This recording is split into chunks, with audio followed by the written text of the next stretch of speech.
It is great to have you on. The show is about being an ambassador and how every single Jew has that in them. You know, you started your career as a businessman, and as your career developed, you got more and more opportunity to really represent the Jewish people. Share with us a little bit through your career how you realized just how important was not only what you do for a living, but what you stand for as a Jew. Well, I think very early on, going into the mortgage business and the real estate business in New York City, and just coming across so many people from so many different walks of life, and having the opportunity to really stand out and show that you could act in a certain way and really just enhance the relationship in so many different ways.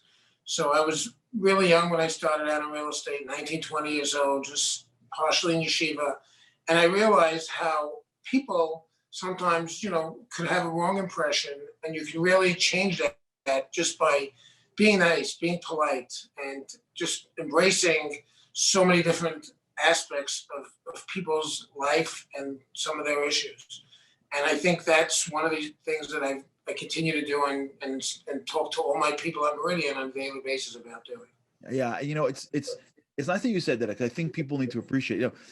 Jews are stereotyped, whether we like it or not, whether we admit it or not. We are. You've experienced it. I've experienced it. Somebody thinks they know Jews because of an experience they had with a particular Jew.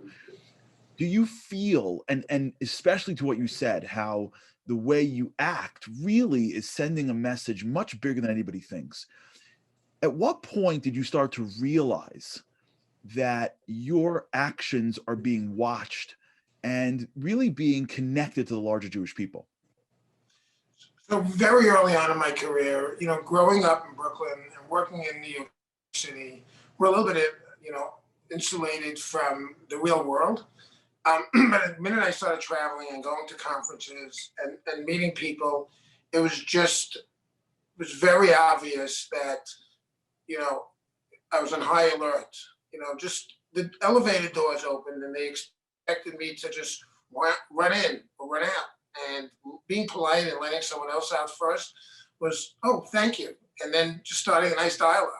So I remember going to a conference in San Diego and going up, standing at the bottom of the escalator and standing there, a religious kid with a yarmulke and, letting two people go ahead of me. Well, that was so thoughtful. That's so nice.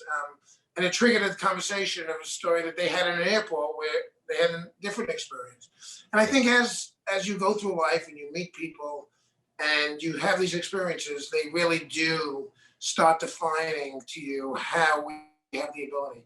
And as recent as just a couple of weeks ago, we got together as a small group and in a hotel and very sensitive to COVID. And I made sure just to remind all the people that were together how important the masks are, how important social distancing. And when the elevator opens up and there's 3 people on it, just remember that we're limited to 4 people and just stand back. So I think it's something that we're constantly working on, and it's made a big difference. Do you find that you were ever in a situation where you had to stand up for something, where you could have bowed out, you could have just ignored or moved away, but you felt the responsibility to say something or do something on behalf of our people? I've had a lot of situations, but I don't like to, just to say to stand up, because I think that when you go through life, and you meet so many people, and people inherently are good, and they're looking for the good in people. That's the way I've always approached it. So if you see, I've had situations where you see people are a little bit surprised, and you can just have an open dialogue, have a conversation, and it'll trigger a discussion. But I can't really say that I've had some unique situation where I had to stand up for the Jewish rights. I mean, I think we're always on guard, and I think it's the right thing to do. And especially as you travel the world. I mean, now we're all not traveling, but we were in Spain together, Charlie, right? Remember that? Yeah. And what an amazing the staff in that hotel came over with us and said they've never been. You remember how excited they were seeing all the singing and all the way people were treating them. So I think if you work in it, it becomes second nature, I think it becomes really part of you. Yeah, and I mean, there's so many questions that I have for you, but I just sort of, I know your time is limited and valuable. How important is it for you to be who you are? You know, sometimes in life, when you go out into the world, we have this feeling that in order to be accepted, I have to be like everybody else. How important was it for you in your career to, of course, you treat people with respect, but to always be proud of who you are? So I think it's like anything else. Thank God I've been successful, and I'll never forget, talking to a bank once, and the banker saying to me, "Ralph, it's 3:30 and candle lighting is at 4:15. Why are you still in the office?" Mhm. And I said, "Really, how do you know that?" And he said, "It's on the cover of the New York Times. I see it every single day, every single Friday, and I always admire it." So I think that, once people know who you are and they respect you for where you are, in every single aspect, it's in integrity, in the way you approach them. And I think now through the last few months, just starting a conversation with someone and just saying how's your family? How are you doing in this thing? Just makes the whole conversation a different conversation. Yeah. And it's just the human element of it.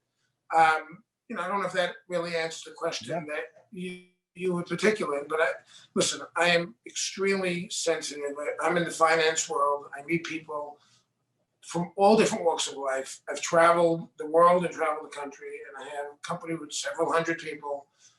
And I make it a real point to just always try to say to myself, if I was someone outside looking in, how would I want to be perceived? And I think if there's one message that I can tell everyone that's listening to this, always look at yourself and say, how do I want to be perceived? Whether it's in business, whether it's in a personal life, or whatever it is. And I think at the end of the day, if you do that, you will just always come out feeling good about yourself. Amazing. Well, Ralph, thank you so much for the time you spent with us. It's interesting just now, even when you walk into buildings and there's the extra security people and they have to take your temperature, they fill out the forms, and you just thank them extra. They feel good about themselves. So I think it's just always being conscious. For sure. It's great. It's great to see you. I can't wait to see you live soon. And keep on doing amazing work on behalf of the Jewish people. Thank you. And you as well. And keep on shining your light in this world. Thank you. Thanks, Ralph. Thanks so much for watching. For more content, like and subscribe, and be sure to tune in live every Thursday at 8 p.m. Eastern at theshabbatshow.com or right here on YouTube.